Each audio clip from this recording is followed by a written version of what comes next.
مقال انداز را سپار و آرام خواب کن در تاجیکستان حالا کارآمد نیست، چونکه در پی یک اگر دارد. منظور از این اگر بانک ها هستند که اندازهای صاحبکاران را سری وقت انتقال نمی دهند. در تاجیکستان ده ها شرکت و صاحبکاران به بانک برای انتقال مبلغ انداز از صورت حسابشان درخواست خطی فرستاده بعد چند ماه از مقامات انداز مکتوب دریافت کردند که آنها را در نپرداختن انداز متهم و جریمه کردند. عین چنین حالت با سازمان جوانان عصر نو رخ داده است. Проблема заключалась в том, что у Агроинвестбанка в прошлом году возникли проблемы. مشکلی ما در آن بود که در سال گذشته اگروینوستبانک دچار بحران شد. البته ما یک ماه منتظر شدیم تا اندازهایمان انتقال یابند. دویم ماه نیز نگذشت. بعد ما فهمیدیم که اگر انداز ما هر ماه انتقال نیابد ما را میتوانند جریمه کنند. Не перечисляем ежемесячно, да, то естественно нас могут оштрафовать. با اینکه 4 بانک بزرگ تاجیکستان در حالت بحران قرار گرفتند، مشکل صاحبکاران در پرداخت انداز دوچند شد.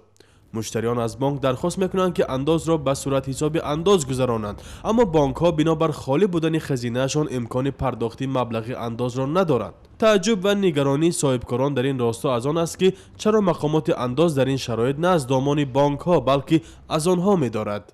Может быть, кто-то решил просто надавить на предпринимателя. ممکن کسی میخواهد به صاحبکار به کدام مقصد فشار بیارد. مقصدها چی بوده میتواند؟ کروپسیا، قلابی یا اینکه از صاحبکار پاره ستانیدن. بر طبق یک قرار رئیس کمیته انداز پرداخت‌های نقدی منع است.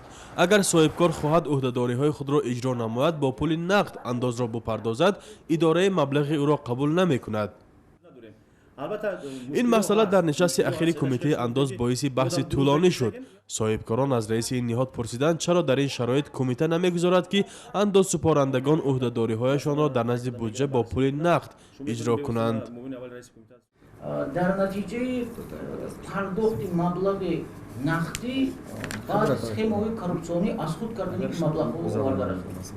این حالتی از اندازپرنده قبول کردن مبلغ‌های نقدی هم از طرف بیوسته کارمندان مقامات انداز در موافقه با کارمندان بانک‌ها این مبلغ‌ها با بودجه پرداخت کرده نشده بسیار وقت‌ها از خود کرده می‌شدند.